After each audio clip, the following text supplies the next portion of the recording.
Hello mga kainday! Another day, another vlog po tayo. Cooking tayo ng ating dinner. Ang ating dinner ay my favorite. Yan. Magluluto lang tayo dyan ng adobo. Yan, mag-adobo muna tayo. Magsusutay tayo dyan ng bawang, sibuyas at luya. And then ilalagay na natin yung liver at gizzard ng chicken. Ayan, favorite natin yan mga kainday. Kaya lagi natin yung naluluto. Kaya lang hindi natin ma-perfect ang adobo.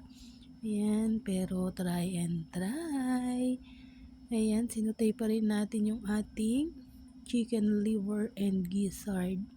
Ayan, sasangkot siya natin mabuti para manuot yung ating mga pampalasa.